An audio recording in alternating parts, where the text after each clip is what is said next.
ஒன்றாம் அதிகாரம் 9ஆம் வசனத்திலிருந்து 19ஆம் வசனம் வரைக்கும் வாசிக்க இருக்கிறோம்.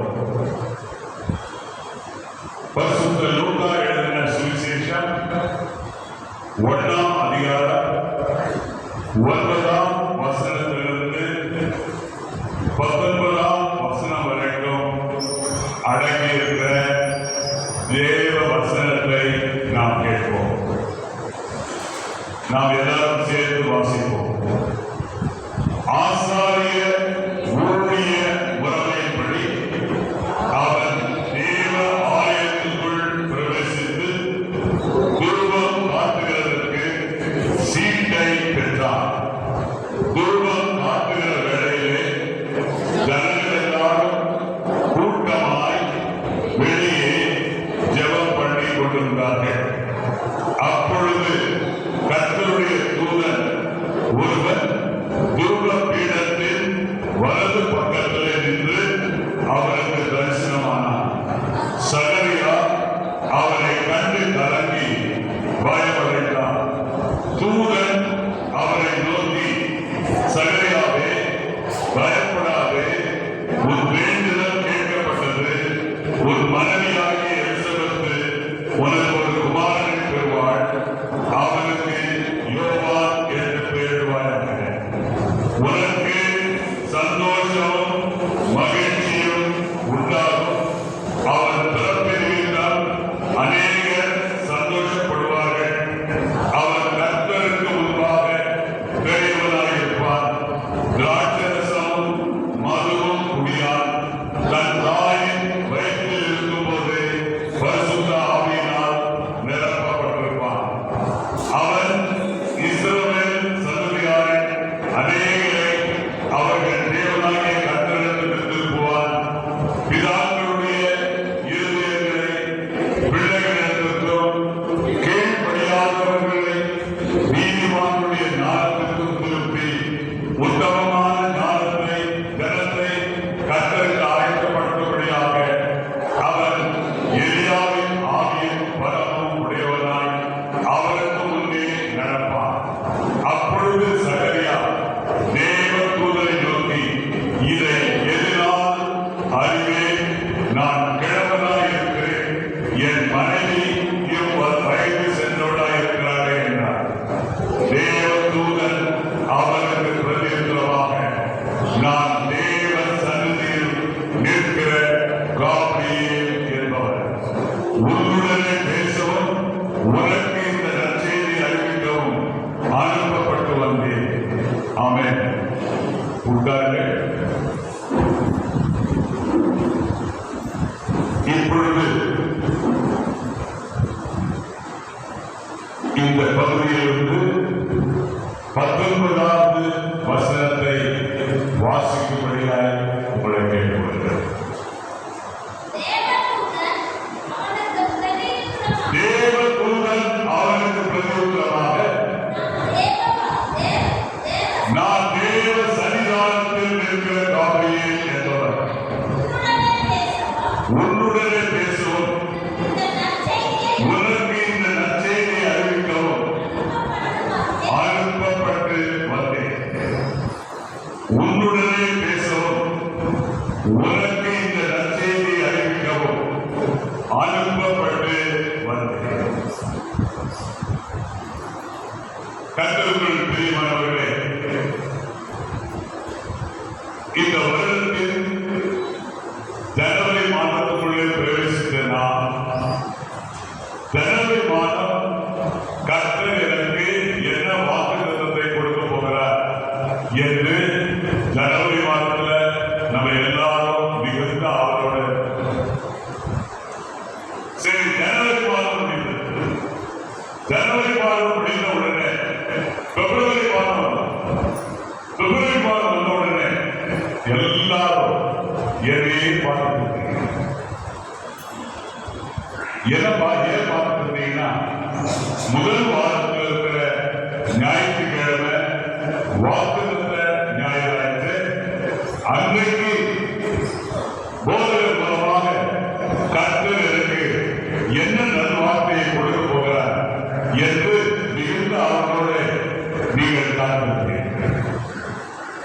பிப்ரவரி போறது மார்ச் மாதம் நல்வார்த்தை கர்த்தர் நமக்கு கொடுத்தார்.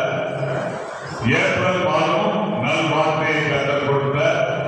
மே மாதம் கர்த்தர் நமக்கு நல்ல வாக்குறுதி வசனத்தை கொடுத்தார். மே மாதம் முடிந்தது, தேர்தலும் முடிந்தது, புதிய அரசாங்கமும் வந்திருக்கிறது. ஆனால் கர்த்தர்கள் அருமையானவர்களே, நாம் எல்லாரும் பரலோக அரசாங்கத்துக்கு உட்பட்டவர்கள். அல்லேலூயா, அல்லேலூயா. We are governed and ruled by the heavenly government. நாம் எல்லாரும் பரலோக அரசாங்கத்தினாலே ஆளப்பட்டு நடத்தப்பட்டு வருகிறோம். ஆகவே கர்த்தருடைய பிள்ளையே, நமக்கு நல்ல செய்தி தேவ சந்நிதியில் இருந்து வரும். ஆகவே ஜூன் மாதம் வந்து நற்செய்தியின் மாதம். ஜூன் மாதம் என்பது நற்செய்தியின் மாதம். This month God is going to send you good news. ஆண்டவர் சொல்கிறார், ஜூன் மாதம் என் நற்செய்தியின் மாதம். 19ஆம் வசனத்துல நாம் என்ன வாசிக்கிறோம்? தேவ தூதன் சகரியாவுக்கு பிரதியுத்தரமாக, நான் தேவ சன்னிதானத்தில் நிற்கிற காவலியே, உன்னுடனே பேசவும் உனக்கு இந்த நற்செய்தியை அறிவிக்கவும் அனுப்பப்பட்டு வந்தேன்.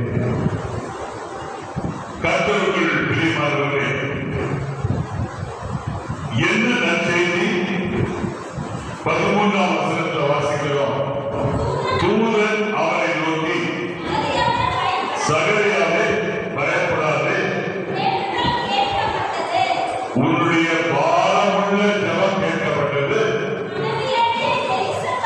உன் மனைவியாகிய எலிசபெத்து உனக்கு ஒரு குமாரனை பெறுவாள், அவனுக்கு யோவான் என்று பெயரிடுவார். கர்த்தருடைய சகரியாவை போல அநேக நாட்களாக, அநேக மாதங்களாக, அநேக வாரங்களாக, அநேக வருஷங்களாக நற்செய்தி வர ஒருபடியாக நீ காத்துக் கொண்டிருக்கிறாயா? ஆண்டவர் சொல்றாரு, மகனே, மகளே, உன்னுடைய தேவையில், உன்னுடைய வார்த்தையில், உன்னுடைய விருப்பத்தில், உன்னுடைய எதிர்பார்ப்புல நான் தலையிட்டு விட்டேன். எப்பொழுது நான் உன்னுடைய காரியத்துல தலையிட்டு விட்டேனோ அன்றைக்கு உனக்கு நற்செய்தி வரும். அல்லேலூயா. ஆகவே சகரியாவுக்கு கொடுக்கப்பட்ட நற்செய்தியில உனக்கு ஒரு குமாரன் பிறப்பான், அவருக்கு யோவான் என்று பெயரிடுவார். கர்த்தருடைய பிள்ளையே, நற்செய்தி என்பது என்ன? நற்செய்தி என்பது தெய்வீக குறுக்கீட்டின் அறிவிப்பு. நற்செய்தி என்பது தெய்வீக தலையீட்டின் அறிவிப்பு. இந்த நற்செய்தி உனக்கு என்ன கொண்டு வரும்? சந்தோஷத்தை கொண்டு வரும், நிவாரணத்தை கொண்டு வரும், நம்பிக்கையை கொண்டு வரும். இந்த நற்செய்தி உனக்கு சந்தோஷத்தை கொண்டு வரும், நிவாரணத்தை கொண்டு வரும், உனக்கு நம்பிக்கையை கொண்டு வரும்.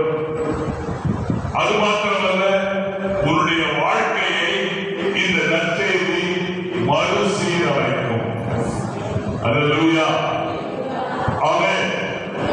கர்த்தருக்குள் அருமையானவர்களே, காபிரியேல் தூதன் சகரியாவுக்கு மகிழ்ச்சியான செய்தியை கொண்டு வருவதற்கு தேவ பிரசன்னத்திலிருந்து அனுப்பப்பட்டார்.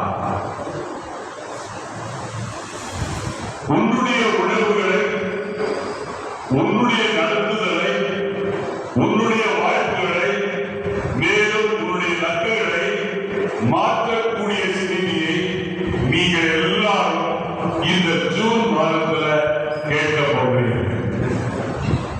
அல்லேலூயா. எந்த ஒரு தாமதம், எந்த ஒரு காரியம் உங்களுக்கு தாமதித்ததோ அது கட்டமைக்கப்படும்.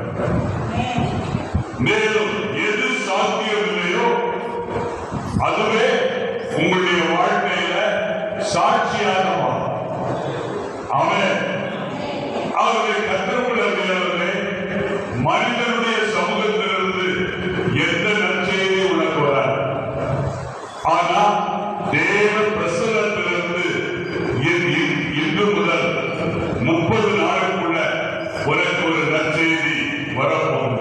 அல்லேலூயா. ஆமென். ஆகவே மகிழ்ச்சியான செய்தியின் தலைமையகம் உனக்கு உண்டு. அந்த தலைமையகம் தான் பரலோகம். அல்லேலூயா. ஆமென். ஆகவேதான் தேவதூதன் காபிரியேல் சொல்கிறார், தேவ சந்நிதியில் நிற்கிற காபிரியேல். கர்த்தருடைய பிள்ளையே, தேவனுடைய சிங்காசனத்திலிருந்து நற்செய்தி இன்று முதல் உங்களுக்கு கட்டவிழ்க்கப்படும். அல்லேலூயா. மனித அபிப்பிராயத்திலிருந்து அல்ல, தேவனுடைய சிங்காசனத்திலிருந்து நற்செய்தி உங்களுக்கு கட்டவிழ்க்கப்படும். தேவனுடைய சந்நிதி உனக்கு பதிலையும் தீர்வையும் கொண்டு வரும். தேவனுடைய சந்நிதி உனக்கு பதிலையும் தீர்வையும் கொண்டு வரும் என்று நீ விசுவாசிக்கிறாயா? அல்லேலூயா. ஆமென். கர்த்தருடைய அன்னையர்களே, அவருடைய சமூகத்துல உனக்கு சந்தோஷமும் நிறைவும் நடந்துதலும் உண்டு. அவருடைய சமூகத்துல உனக்கு சந்தோஷமும் நிறைவும் நடந்துதலும் உண்டு என்பதை ஆவியானவர் சொல்லுகிறார். அல்லேலூயா. அல்லேலூயா. அது மாத்திரமல்ல, தேவன் தம்முடைய மக்களாகிய உங்கள் மேல் அழிவை அல்ல, அவர் அழிவை அல்ல, சமாதானத்தை பேசுகிறார். தேவன் தம்முடைய மக்களாகிய உங்கள் மேல் அழிவை அல்ல, சமாதானத்தை இன்றைக்கு பேசுகிறார்.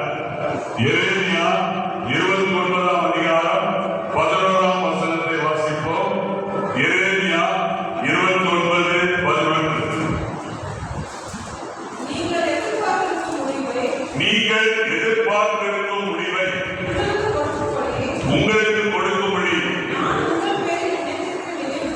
நான் உங்கள் பேரில் நினைத்திருந்த நினைவுகளை அறிவேன் என்று கர்த்தர் சொல்கிறார்.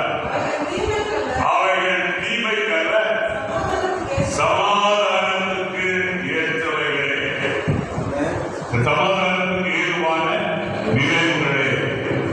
கர்த்தருடைய பிள்ளை, இந்த வசனத்தை மேல கையை வச்சு இதன்படி நடக்கொண்டு நீ விசுவாசிக்கிற. அல்லேலூயா.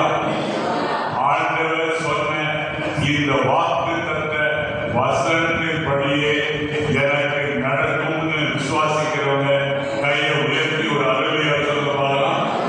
அல்லேலூயா. அல்லேலூயா. ஆமென். கர்த்தருக்குள் அன்பியவர்களே, பரலோகமானது தெய்வீக அருட்செய்திகளை உன் ஜெபத்திற்கு பதிலாக கொண்டு வருகிறது. சகரியா வேண்டுதல் செய்தார். எத்தனை வருஷம் வேண்டுதல் செய்தார்? என்னைக்கு கல்யாணம் ஆச்சோ அன்னிலிருந்து சகரியா வந்து வேண்டுதல் செய்து கொண்டே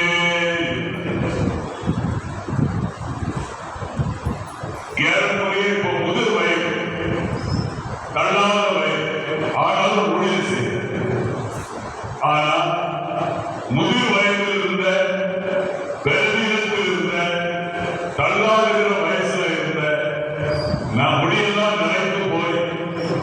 முதுமையில் இருந்த சகரியாவுக்கு கர்த்தர் ஒரு நற்செய்தியை கொண்டு வருவாரானால் இன்றைக்கு உனக்கும் எனக்கும் கர்த்தர் நிச்சயமாக நற்செய்தியை கொண்டு வருவார் என்பது சந்தேகம் உண்டா?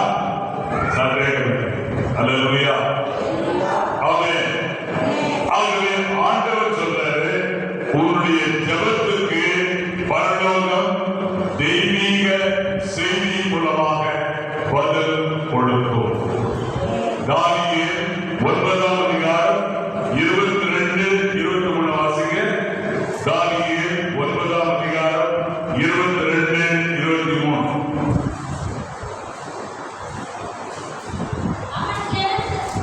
அவன் எனக்கு தெளிவுண்டாக்கி என்னோட பேசி, தானியேலே, உனக்கு அறிவை உணர்த்தும்படி இப்போது புறப்பட்டு வந்தேன்.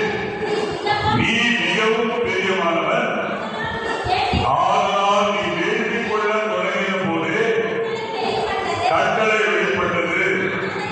நான் அதை அறிவிக்க வந்தேன். இப்பொழுது சொல்லுகிற வார்த்தை நீ கவனித்து கேட்டு தரிசனத்தை அறிந்து கொள்.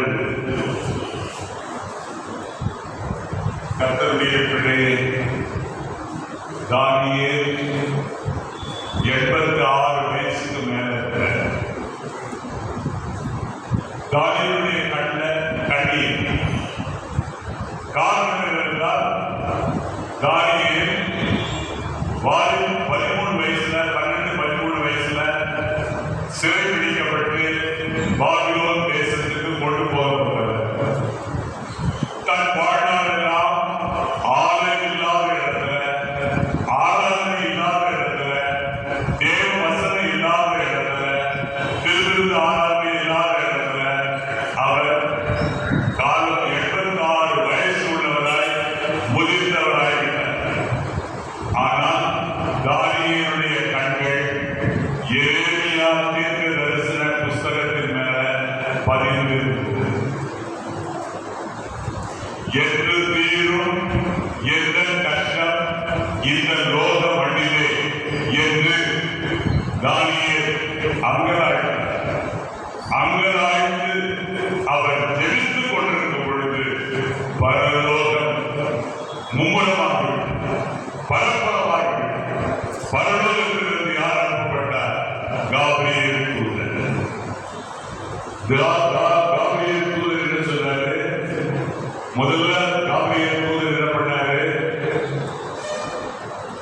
தானியேலுடைய கண்களில் வழிகிற கண்ணீரை துடைத்து விட்டார். தானியேலுக்கு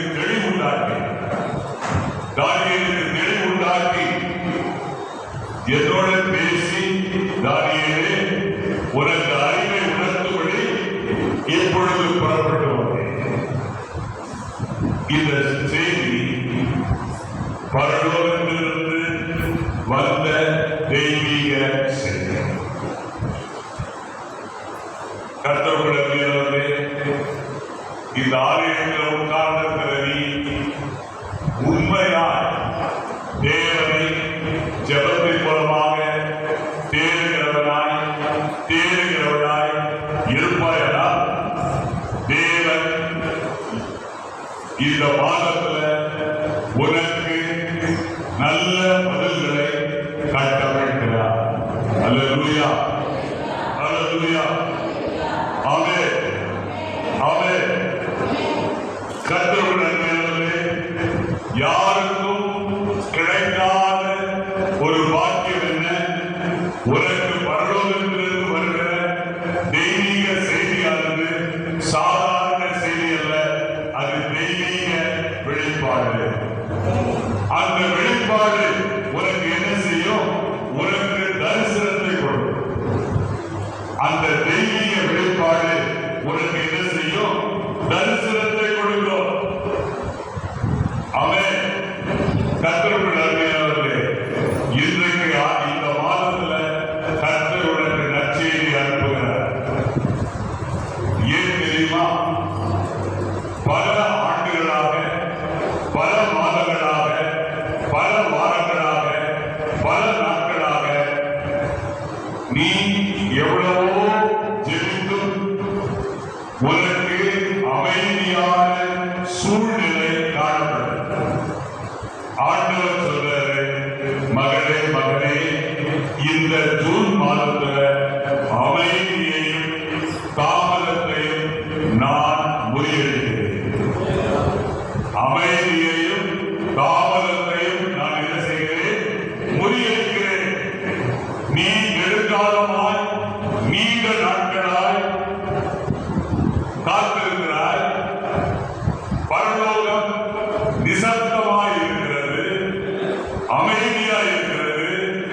தெய்வீக அழைப்புகள் ஒன்றும் நெடுங்காலமாய் வரவில்லை.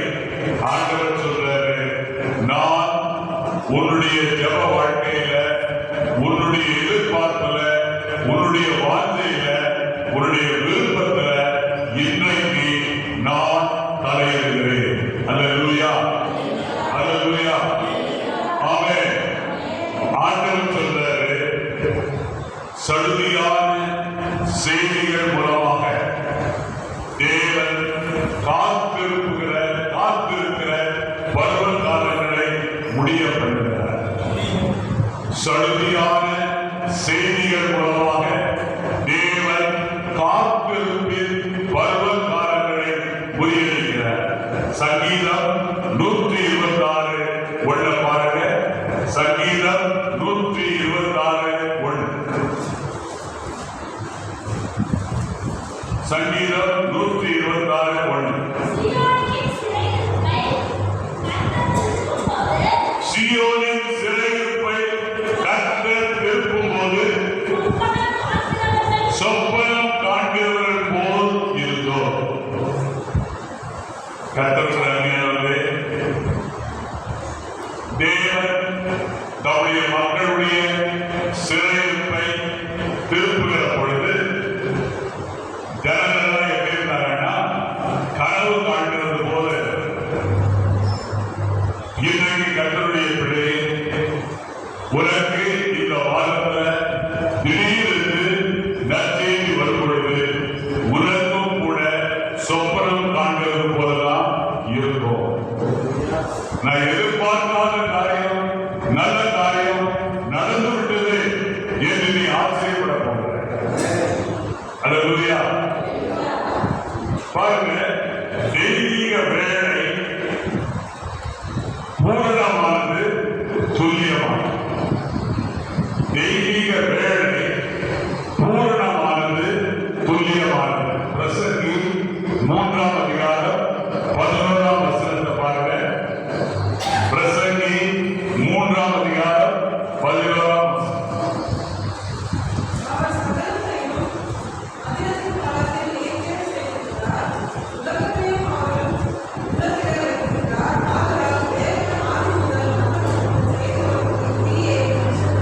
பாருங்க, அவர் சகலத்தையும் அதன காலத்துல நேர்த்தியாய் செய்திருக்கிறார். ஆமென், ஆமென். தேவன் தாமதமாய் வந்து சேர்கிறவர் அல்ல. அவர் எப்பொழுதும் நியமிக்கப்பட்ட காலத்துல நேரத்துல வருகிற கர்த்தர். அல்லேலூயா. தேவன் தாமதமாய் வந்து சேர்கிறவர் அல்ல. அவர் நியமிக்கப்பட்ட நேரத்தில் முன்னிடமாய் வந்து சேர்கிறவர். அல்லேலூயா, ஆமென். கர்த்தருடைய நீ என்னை பார்த்து இன்றைக்கு சொல்லலாம், பாஸ்டர், நான் எத்தனை வருஷம் காத்து கொண்டே இருக்கிறேன் என்று நீ சொல்லலாம். ஆண்டவர் சொல்றாரு, காத்திருக்கிற இந்த காலங்களை கர்த்தர் உன்னுடைய இருதயத்தை சாட்சிக்காய் ஆயத்தப்படுத்துகிற காலங்களாய் ஆக்குகிறார். நீ காத்திருக்கிறாய். 1 வருஷம் ஆனது, 2 வருஷம் ஆனது, 3 வருஷம் ஆனது, 4 வருஷம் ஆனது, 20 வருஷம் ஆயிடுச்சு, 30 வருஷம் ஆயிடுச்சு, ஒன்றும் நடக்கல. ஆண்டவர்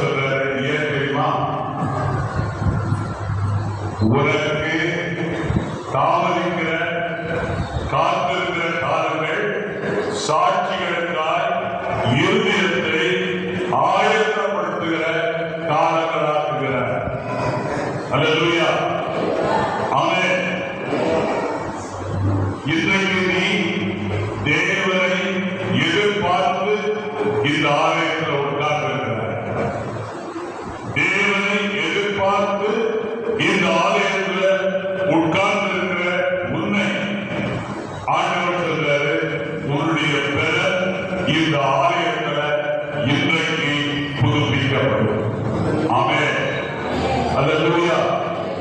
பாருங்க, சாராளுடைய வாழ்க்கையில சாராள் மரணாய் இருந்த காத்திருந்த வருஷங்களுக்கு பிற்பாடு ஈசாக்கை பற்றிய நற்செய்தியை அவள் பெற்றுக் கொண்டார்.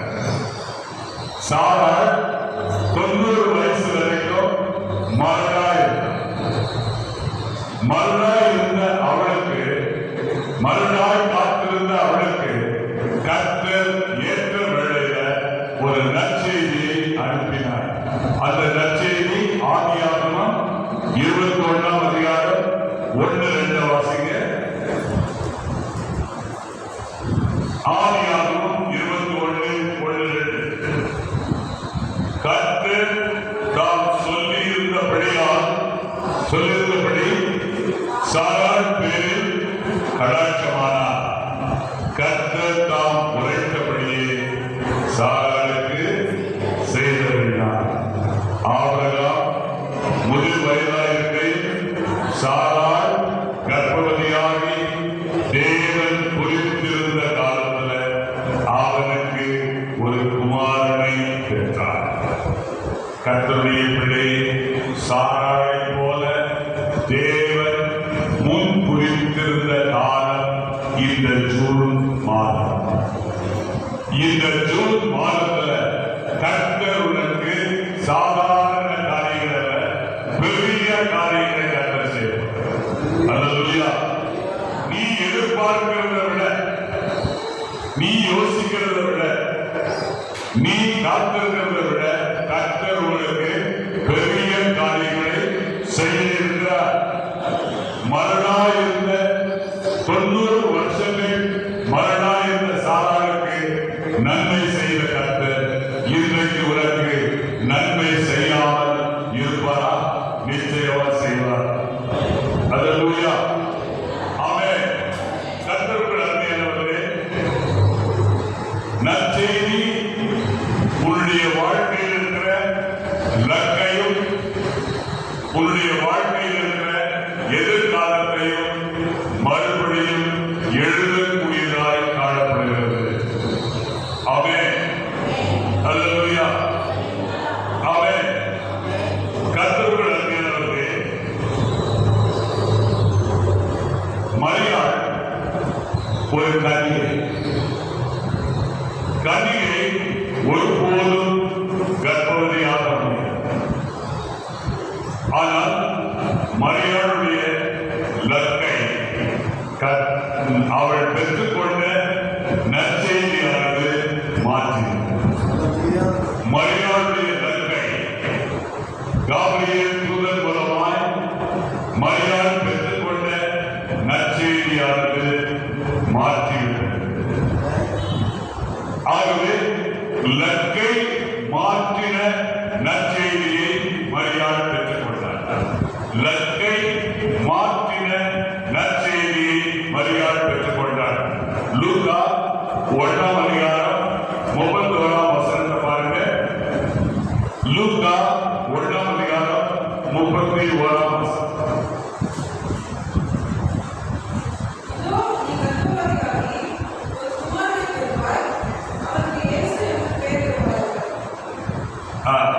அவர் பெரியவராக இருப்பார்.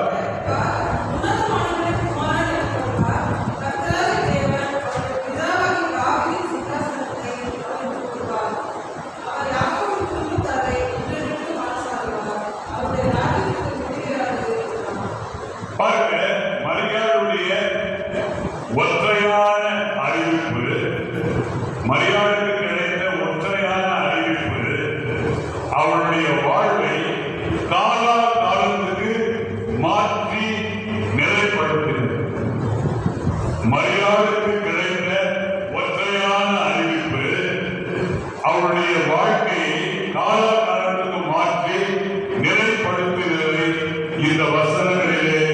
காணப்படும்.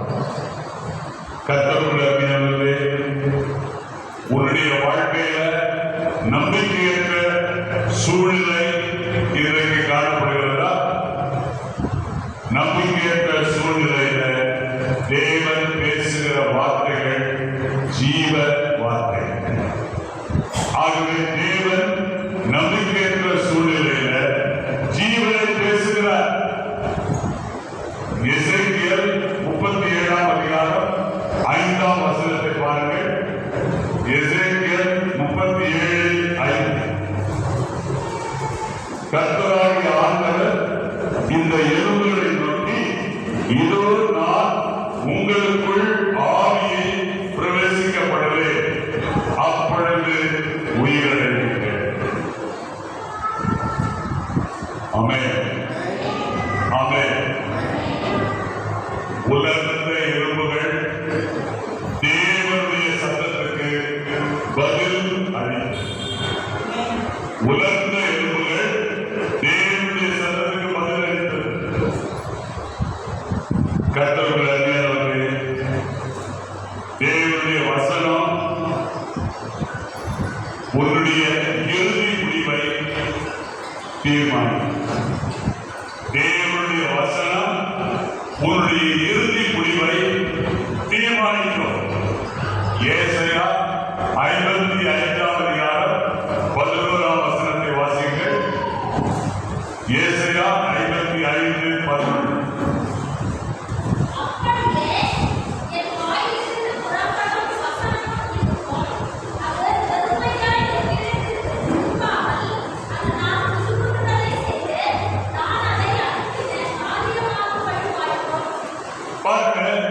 தேவ வசனம் வெறுமையாய் பெறுவார். இன்றைக்கு நீங்க கேட்கிற வசனம் யார் யார் விசுவாசிக்கிறீர்களோ அவங்களுக்கு நிச்சயமா கிரியை செய்யும். அல்லேலூயா, அல்லேலூயா, ஆமென். ஆகவே கர்த்தருடைய இன்றைக்கு மாத்திரமல்ல, இந்த மாதத்துல உங்களுக்கு கிடைக்க போகிற நற்செய்தியானது சந்தோஷத்தை மற்றும் சாட்சியை மறுசீரமைப்பை உற்பத்தி செய்யக்கூடியதாக காணப்படுகிறது. அல்லேலூயா. உன்னுடைய துக்கத்தை கர்த்தர் சந்தோஷமாய் மாற்றுவார். அல்லேலூயா. சங்கீதம் 30:11 வாசிங்க. சங்கீதம் 30:11.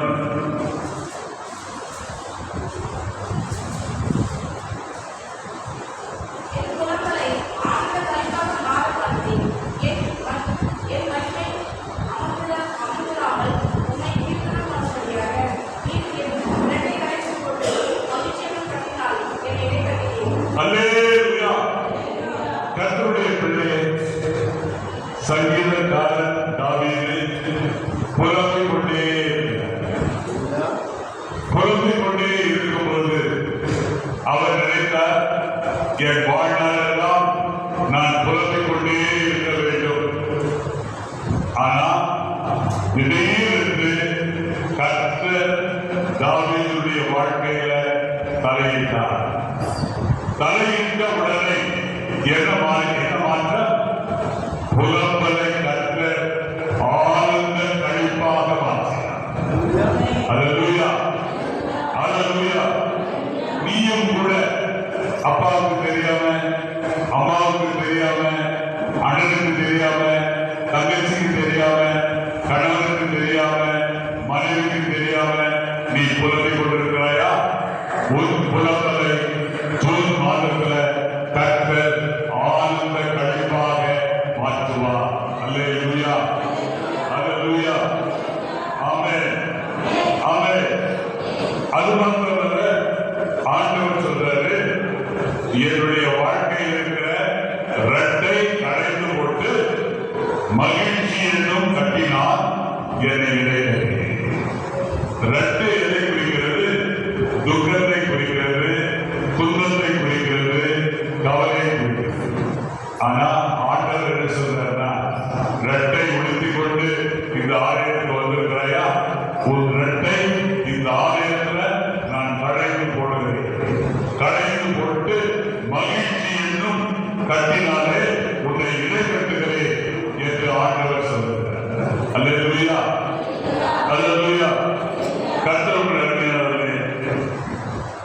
இன்றைக்கு சங்கீதம் 107:2 வாசிங்க. சங்கீதம் 107:2.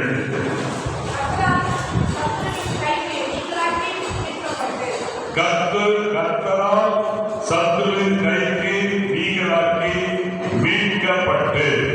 ஆமென். கர்த்தருடைய உனக்கு விரோதமா சத்துருக்கள் எழுந்திருக்கிறார்களா? உனக்கு விரோதமா சத்துருக்கள் எழுந்திருக்கிறார்களா? எழுதுகிறது மாத்திரமல்ல, சத்துருவின் கை உங்களை சிறைப்பிடிப்புக்குள்ளே வைத்திருக்கிறதா? ஆண்டவர் சொல்றாரு, மகனே மகளே, உன்னுடைய காரியத்துல நான் ஈடுபட்டு நான் தலையிட்டு உன்னுடைய சத்துருவின் கைக்கு உன்னை மீட்டு எடுப்பேன். அல்லேலூயா, அல்லேலூயா. காரணம் என்னன்னா, நீ என்ன பண்ற, சத்துருவின் கையில நீ அகப்பட்ட உடனே உன்னுடைய ஜெப ரூபம் பரலோகத்தை எட்டினது. உன்னுடைய ஜெப ரூபம் பரலோகத்தை எட்டின பொழுது கர்த்தர் ஒரு வாழ்க்கையில தலையிட்டு சத்துருவின் கைக்கு நீங்களாக்கி உன்னை மீட்டுக் கொள்கிறார். அல்லேலூயா, அல்லேலூயா. அவருடைய கர்த்தருக்குள்ளே பெரும்பாலுள்ள ஸ்திரீயுடைய வாழ்க்கையில நம்ம பார்க்கிறோம். பெரும்பாலுள்ள ஸ்திரீ பல ஆண்டுகளாக இந்த பிரச்சனையினால பாடுபட்டதை நாம் அறிந்திருக்கிறோம்.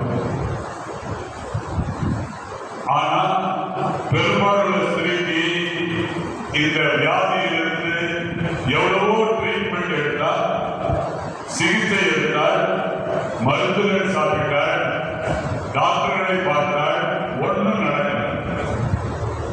குணமாகவே ரத்தப்போக்கு நாளுக்கு நாள் அதிகரித்துக் கொண்டே இருக்கிறது. நடந்து கொண்டிருந்த அவள் நடக்க முடியாமல் ஊர்ந்து செல்ல ஆரம்பித்தார். ஊர்ந்து சென்றுதான் இயேசுவினுடைய அங்கியின் ஓரத்தை அவள் தொட்டார். கர்த்தருடைய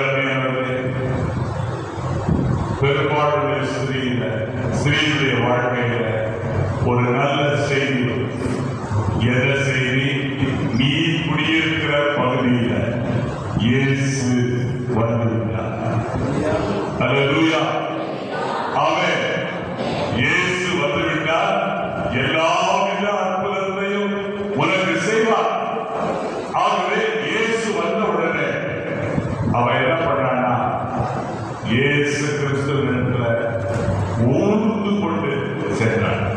ஒரு முதலையோ ஒரு பல்லியோ எப்படி தரையில சுவற்றில ஊருமோ அந்த மாதிரி அவள் ஊர்ந்து கொண்டு இயேசுவினிடத்துல சென்றாள். சென்று என்ன பண்ணா, அவள் பெண், ஆண்களுக்கு முன்பாக பெண்கள் போகக்கூடாது என்கிற சட்டம் அந்த நாட்களில் இருந்தது. ஆனால் அந்த சட்டத்தை மீறி யார் என்று சொன்னாலும் பரவாயில்ல, என்னுடைய பிரச்சனையை நான் ஆண்டவரிடத்தில் சொல்வேன் என்று சொல்லி அவள் என்ன செய்தார் என்றார், அவருடைய வஸ்திரத்தின் ஓரத்தை தொட்டார். நீங்க கேட்கலாம், வஸ்திரத்தின் ஓரத்தில் என்ன தாற்பயம் இருக்கிறது? கர்த்தருடைய வஸ்திரத்தின் ஓரத்தில் ஒரு ஆசாரியனுக்கு அந்த மணியும் மாதுளை பழங்களும் தொங்கி கொடுக்கும். இந்த மாதுளை பழங்கள் எதை குறிக்கிறது என்றால், தேவனுடைய வாக்குத்தத்தங்கள், தேவனுடைய கட்டளைகள். ஆகவே அவர் என்ன பண்ணா, இயேசு கிறிஸ்துவுடைய வஸ்திரத்தை சொல்ல பொழுது, ஆண்டவரே, நீர் எனக்கு தந்திருக்கிற வாக்குத்தத்தத்தை நான் கொடுக்கிறேன், நீர் எனக்கு கொடுத்திருக்கிற கட்டளைகளை நான் கொடுக்கிறேன். நீர் கட்டளையை நிறைவேற்றுகிற கர்த்தர், வாக்குத்தத்தங்களை நிறைவேற்றுகிற கர்த்தர். ஆகவேதான் வஸ்திரத்தை நான் கொடுக்கிறேன் என்று சொல்லி அவள் என்ன பண்ணா, வஸ்திரத்தை தொட்ட பொழுது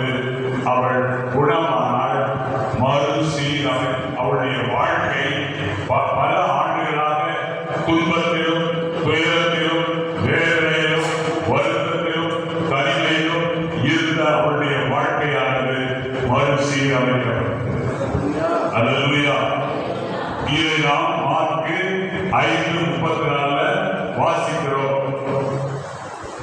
கர்த்தருடைய அருமையானவர்களே, பரலோகத்தினுடைய மொழி நற்செய்தி. பரலோகத்தினுடைய மொழி நற்செய்தி. அந்த நற்செய்தியானது தெய்வீக தலையீட்டின் மூலமாக தூதர்களின் செய்தியாக தேவனுடைய வாக்குத்தத்தங்களின் மூலமாக இந்த ஜூன் மாதத்தில் உனக்கு கட்டமைக்கப்பட்டுள்ளது. அல்லேலூயா, அல்லேலூயா. இந்த நற்செய்தி மனித சரித்திரத்தை மாற்றி அமைக்கக்கூடிய செய்தி. இந்த நற்செய்தி உங்களுக்கு மகிழ்ச்சியான செய்தி. ஜூன் மாதத்தில் நீங்கள் பிரவேசித்திருக்கிறீர்கள். விசுவாசத்தில், எதிர்பார்ப்பில், கீழ்ப்படிதலில் உங்களை நிறைப்படுத்திக் கொள்ளுங்கள். விசுவாசத்தில், எதிர்பார்ப்பில், கீழ்ப்படிதலில் உங்களை நிறைப்படுத்திக் கொள்ளுங்கள். அல்லேலூயா, அல்லேலூயா. இனிமேல் இந்த ஜூன் மாதத்துல கெட்ட செய்தியை கேட்க மாட்டீர்கள். விசுவாசிக்கிறீர்களா? அல்லேலூயா. நீங்கள் கேட்க போகிறது சாட்சிகள். நீங்கள் கேட்க போகிறது திருப்பு முனைகள். நீங்கள் கேட்க போகிறது ஆதரவின் அறிவிப்புகள். தெய்வீக ஆச்சரியங்களை நீங்கள் ஜூன் மாதத்தில் கேட்க போகிறீர்கள். அப்படி கேட்க போகிறோம் என்று விசுவாசிக்கிற நீங்கள் எல்லாரும் எழுப்பி நில்லுங்கள்.